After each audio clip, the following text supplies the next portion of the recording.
You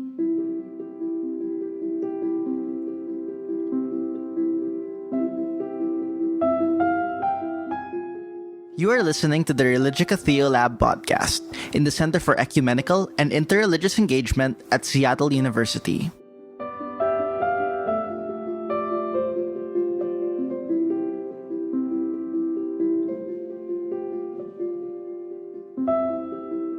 Welcome. Reverend James M. Lawson is an American activist and university professor. He was a leading theoretician and tactician of nonviolence within the civil rights movement. During the 1960s, he served as a mentor to the Nashville Student Movement and the Student Nonviolent Coordinating Committee. He read Gandhi's autobiography and discovered that nonviolent struggle, as Gandhi lived it in South Africa and India, would be his way forward. Take a listen.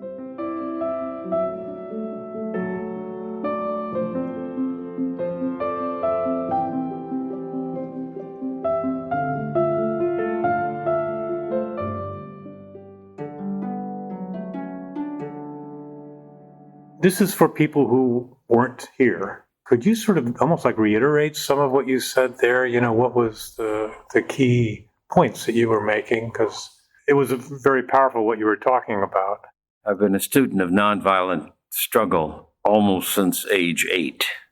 Initially out of the gospel of Jesus, which is a gospel of compassion and love and justice. Then in 1947, I read Gandhi. Began to read Gandhi's autobiography and began to read what I could find about Gandhi, and then discovered that nonviolent struggle, as he experimented with it and tried to live it and fought many campaigns in South Africa and India, was the way forward for me. So I've practiced it up against racism in the United States, which has been always a severe form of racism. You could have in my youth and adulthood, you could have a reservation for a hotel in Washington, D.C. for a very important conference, like a White House conference on children and youth, which was my experience in 1950. I get to the hotel with my reservation, and the desk people say to me, well, we're all full up. And I could tell by the keeping my eyes in their face and all that they were lying. Just to prove it to myself, I go outside, walk a little bit on the sidewalk, and find a public phone. I call the desk, I call the hotel, the same hotel I've just walked out of, and I say to them, I'm stuck in Washington tonight. I'm at the Union Station. Do you have space? They tell me yes. They take my name again, and I say, I'll come in a taxi. I'll be there 15 minutes maybe. I go back into the hotel. After a while, I walk. I go back in the hotel. I say, I'm the man who called from the Union Station. And again, they say, no space. So you could do that. You could walk into a restaurant in Washington, D.C. and get refused. This is in the 50s. This is 50s, 60s, yeah, into the 70s. All right. As well. You had such incidents going on all across the country. Places that would not serve Jews, places that would not serve Mexicans, places that would not serve Indians, places that had signs in them, white only, especially in the southern part of the country. All of this meant a great amount of public hostility because these signs are teaching white people the wrong thing about themselves. So there are many stories like mine and like that. So I was a resistor to all of that. I was a resistor to every form of Jim Crow law and practice. And then I became, in high school, both also resistor to every form of bigotry. I saw the anti-Catholic stuff that went in my high school and the anti-Jewish stuff, so I became bitterly against all forms of religious bigotry as well. I spent 13 months in federal prison as a prisoner of conscience because of my work and life.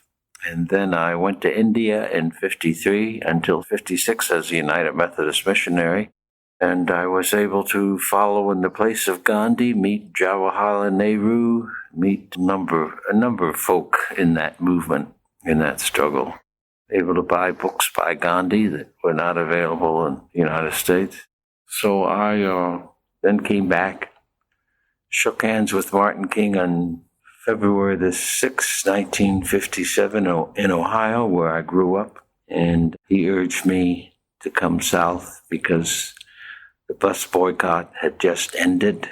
This was the first major nonviolent campaign, which he and others labeled as a nonviolent campaign.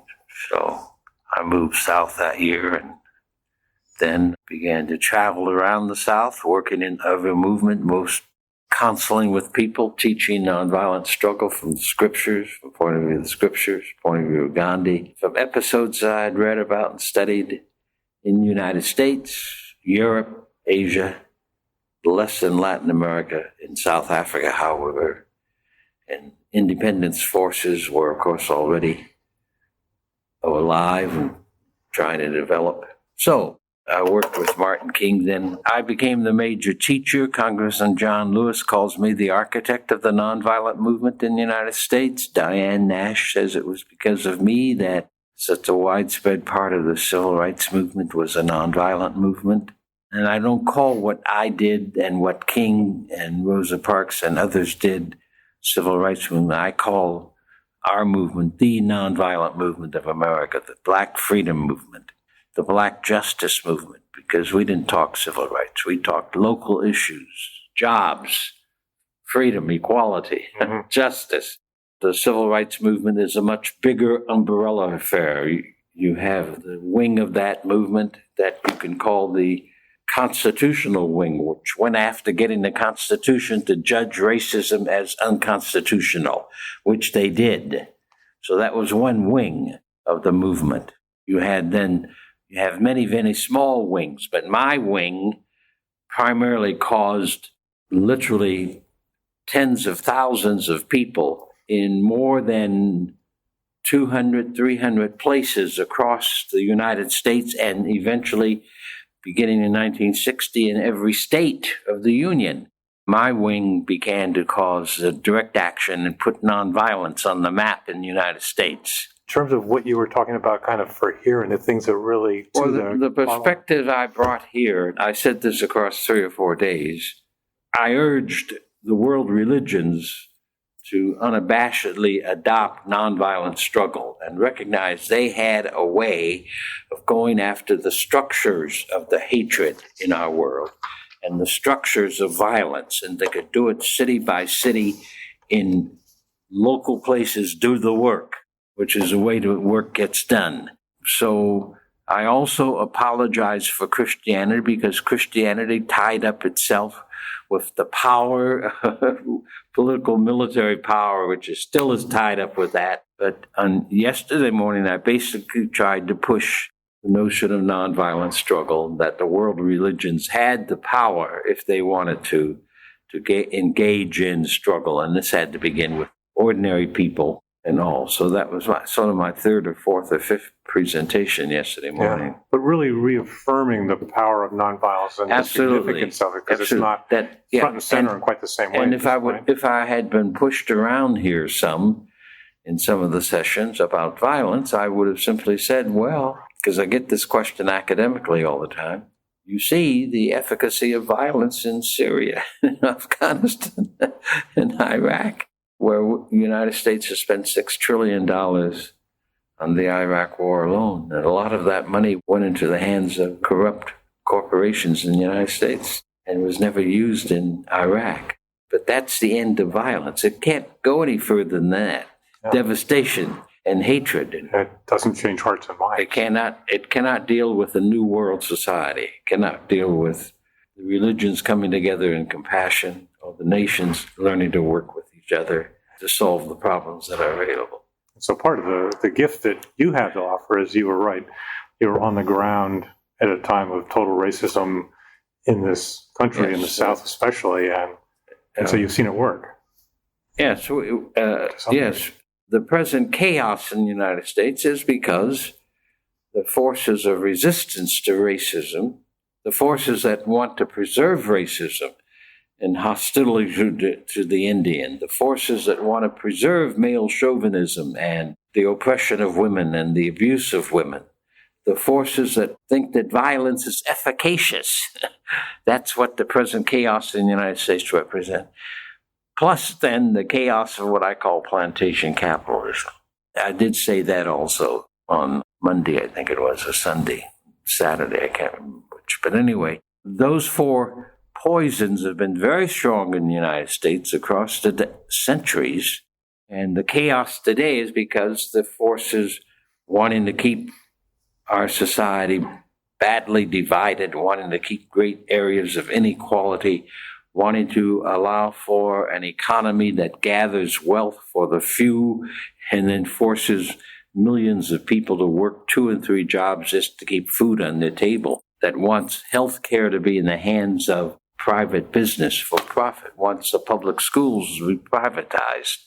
All of that's what's going on in our country. Those forces have now come to the foreground in the Republican Party primarily, but also some in the Democratic Party, but not as bad. But Democratic Party has to be faulted because it should know better.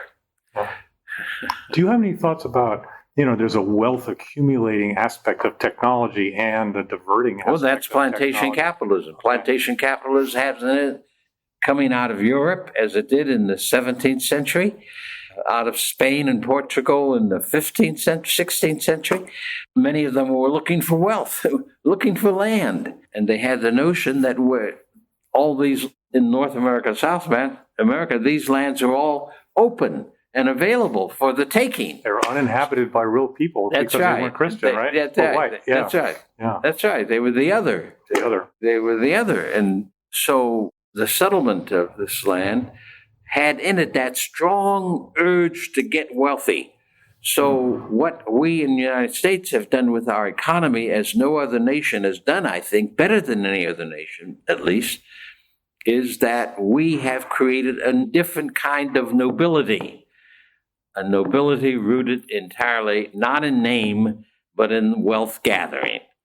And that's become a big goal for lots of technologists, a lot of people who work through Microsoft and through the computer and the rest of it. And a lot of young people are flocking to those cities where that possibility is going on because they want to be billionaires before they're 30. So that element of plantation capitalism has become, in many ways, the major force in the United States, so much so that they do not see that when they do not pay good wages to all their people, like Walmart, for an example, or like Bank of America, they do not see that they are cheating and robbing democracy, that they are hurting the nation and hurting the world, because they're so imbued with this notion that wealth is available and I must grab some of it. And there's a lot of just individuation or separation or not really caring about other built into that to care so much. Well, that's what that is. I will say this about President Trump as I've watched him over the decades. President Trump is a man who defines freedom as I gained a lot of wealth. I began to gain it at age 3, according to New York Times thing a couple of weeks ago.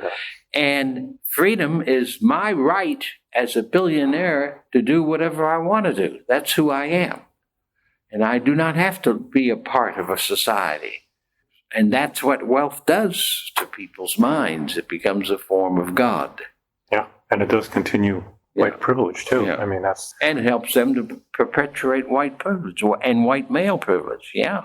So do you see any hope? Yes, of course there's hope. That's yeah, as long as there's human beings, there's hope. But in addition to that, the massive numbers of people in our world and in the United States and Canada do not want to control the oil of the earth or the diamonds of the earth or the water of the earth. Their agenda is a different agenda. Gandhi was the first one that made me aware of that. Their agenda is their families, their children, cultivating their lives, cultivating their neighborhoods. That's the agenda. So against that agenda of the masses of people in the world, the wars and the wealth gain stuff has a very limited life. And it's a question of time, and it's a question also of when sufficient numbers of millions of people wake up in their own countries and decide that they're going to move the country, move themselves in their country in a different direction.